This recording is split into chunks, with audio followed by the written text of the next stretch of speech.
अजीज वालदैन, काबिल एहतराम टीचर्स और बहुत प्यारे बच्चों, अस्सलाम वालेकुम।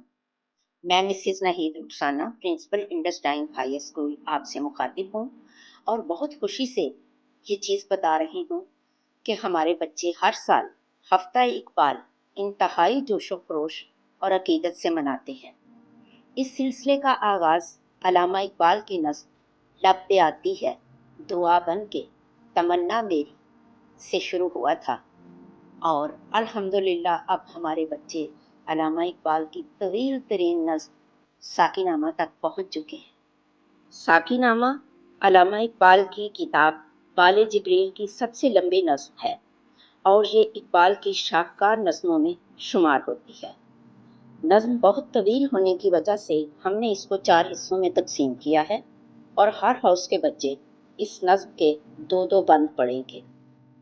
मैं चाहती हूँ कि मॉर्निंग असेंबली में पढ़ने से पहले तमाम बच्चे इस नज़्म के मफ़हूम से आशना हो जाए ताकि ये नज़्म पढ़ने और उसे सुनने का लुत्फ़ दोबाला हो सके। तो पेशे खिदमत हैं साकीनामा के पहले 2 बंद। वाह खैमदन कारवानी बहार, इरम बन गया दामने कोहसार, यानी बहार का मौसम आ चुका है और पहाड़ों का दामन जन्नत बन गया है। गुलो नरगिस सोसन व नस्तरन, शहीद अजल लालाए खूनी कफन। नरगिस, सोसन और नस्तरन फूलों के नाम हैं और शहीद अजल लालाए खूनी कफन ये बहुत बड़ी इस्तिलाह है। अल्लामा इकबाल को लाला का यानी ट्यूलिप का फूल बहुत पसंद है, उसका रेड कलर होता है और अल्लामा इकबाल ने यहाँ तशबीह दी है कि जैसे शहीद की वर्दी जो है या उसका लिबास जो है उसके खून में तर हो जाता है, तो ऐसे ही लाला के फूल खिले हुए हैं। जहाँ छुप गया पर्दाए रंग में, लहू की है गर्दिश रगे संग में। पहाड़ के रंग इतने नुमाया है कि हर चीज पे छा चुके हैं, हत्ता कि जो सख्त दिल थे, पत्थर जैसे जो दिल थे, उनके अंदर भी लहू की रवानी शुरू हो गई है। फिजा नीली नीली हवा में सुरूर, ठहरते नहीं आशियां में तयूर। ऐसे मौसम में परिंदे अपने आशियान में रहना, अपने घोंसले में रहना पसंद नहीं करते, बल्कि बाहर आकर वो गीत गाते हैं। वो जुए कोहिस्ता उचकती हुई, अटकती लचकती सरकती हुई, यानी जो पहाड़ों से नदी निकलती है वो कैसे चलती जा रही है, उछलती फिसलती संभलती हुई, बड़े पेच खाकर निकलती हुई। रुके जब तो सिल चीर देती है ये, पहाड़ों के दिल चीर देती है ये तो सभी जानते हैं कि पानी की ताकत जो है पत्थरों को रेत बना देती है और पहाड़ों को चीर देती है। जरा देख ऐ साकिए लाला फाम, सुनाती है ये जिंदगी का पयाम। अब सवाल है कि साकी कौन है। असल में अल्लामा इकबाल के दौर में ये रिवाज था कि लोग शेर कहते वक्त साकी को मुखातिब किया करते थे।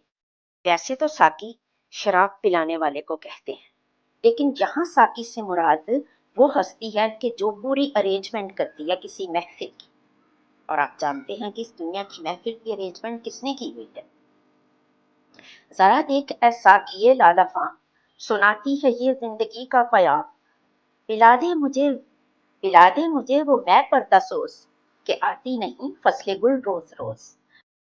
कहते हैं कि मुझे वो वाली मैं पिला जो तूने पर्दों में छुपा के रखी हुई है, क्योंकि खुशी के ज़माने या फसले गुल रोज़ रोज़ तो नहीं आती। वो मैं जिससे रोशन ज़मीरे हयात, ऐसी चीज़ दे जिससे ज़िंदगी का ज़मीर रोशन हो जाए। वो मैं जिससे है मस्ती कायनात, वो वाली मैं हो कि कायनात खिल उठे। वो मैं जिसमें है सोज़े साज़े अज़ल, वो मैं जिससे खुलता है राज़े अज़ल, यानी वो वाले राज दे कि जिससे मेरे ऊपर ज़िंदगी के तमाम हक़ाइक़ जो हैं वो आया हो जाए। उठा साकिया पर्दा इस राज से, लड़ा दे ममोले को शहबाज से। ममोला कहते हैं छोटी सी चिड़िया को और शहबाज तो आपको पता है शाहनूर को कहते हैं। तो यानी एक छोटी सी चिड़िया को, छोटे से परिंदे को बहुत बड़े शहबाज से लड़ा दे। اس کی زندہ مثال ایران کا اسرائیل پہ حملہ ہے۔ اس سے آگے کا جو بند ہے وہ ایک مشہور گروپ جنون نے گایا بھی ہوا ہے۔ فرماتے ہیں زمانے کے انداز بدلے گئے، نیا راگ ہے ساز بدلے گئے، یعنی زمانہ کس قدر ترقی کر چکا ہے، ہر چیز بدل گئی۔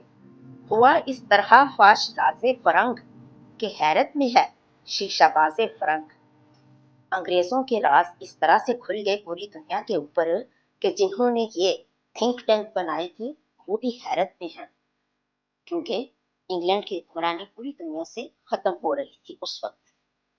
پرانی سیاست گری خوار ہے، زمین میر و سلطان سے بیزار ہے، یعنی بادشاہت کا دور بھی ختم ہو رہا تھا اور ڈیموکریسی کا دور جو ہے اس وقت شروع ہو رہا تھا جب یہ نظم لکھی گئی۔ گیا دور سرمایہ داری گیا، تماشا دکھا کر مداری گیا، یعنی سرمایہ داری کا دور جو تھا رشیا میں ختم ہو رہا تھا اور رشیا جو ہے اس وقت زوال پذیر تھا۔ اس چیز کی نشاندہی کی ہے یہاں علامہ اقبال نے۔ اور مزے کی بات کہتے ہیں کہ گراں خواب چینی سنبھلنے لگے، ہمالہ کے چشمے ابلنے لگے۔ وہ چینی جو ہر وقت نشے کی حالت میں ہوتے تھے۔ چائنا میں حد سے زیادہ غربت تھی، خوراک کی کمی تھی، بہت سے مسائل تھے، لیکن آہستہ آہستہ پھر چینیوں نے ترقی کرنا شروع کر دی اور اب دنیا کے سامنے سپر پاور بن چکے ہیں۔ کوہ ہمالیہ کے ارد گرد کے علاقے جو تھے وہاں آزادی کی تحریکیں پیدا ہونی شروع ہو گئی، اسی لیے کہا ہے کہ ہمالہ کے چشمے ابلنے لگے۔ دلے تورے سینہ و فاراں دو نیم، تجلی کا پھر منتظر ہے کلیم۔ اس شعر میں دو مشہور معجزوں کا ذکر ہے۔ پہلا تو تورے سینہ کا ریزہ ریزہ ہو جانا جب اللہ تعالیٰ نے حضرت موسیٰ علیہ السلام کو اپنا جلوہ دکھایا، اور دوسرا فاراں کے پہاڑ میں چاند کے دو ٹکڑے ہونا۔ تو اس طرح سے دوبارہ تقاضا کیا گیا ہے کہ اللہ تعالیٰ جیسے آپ نے حضرت موسیٰ علیہ السلام کو اپنا جلوہ دکھایا تھا ہمیں بھی دکھا۔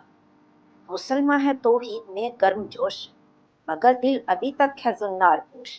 ویسے تو مسلمان بڑا گرم جوش ہے اور اللہ کو ایک ہی مانتا ہے، لیکن دل ابھی بھی بہت سارے خداؤں کی پرستش کر رہا ہے۔ تمدن تصوف شریعت کلام، بتان عجم کے اچاری تمام۔ عجم سے مراد وہ قومیں ہیں جو عربی نہیں بول سکتی اور سمجھتی بھی نہیں ہیں، مطلب کہ قرآن پاک کو ہم سمجھتے نہیں ہیں، تو اپنے اپنے بت بنا رکھے ہیں ان قوموں نے، اور انہی بتوں کی بنا پہ کئی کئی فرقے بنا رکھے ہیں مسلمانوں نے۔ حقیقت خرافات میں کھو گئی، یہ امت روایات میں کھو گئی۔ جو حقیقت تھی وہ غلط قسم کی باتوں کے نیچے چھپ کے رہ گئی ہے، اور یہ امت جو ہے عجیب رسم و رواج کا شکار ہو چکی ہے۔ لبھاتا ہے دل کو کلام خطیب، مگر لذت شوق سے بے نصیب۔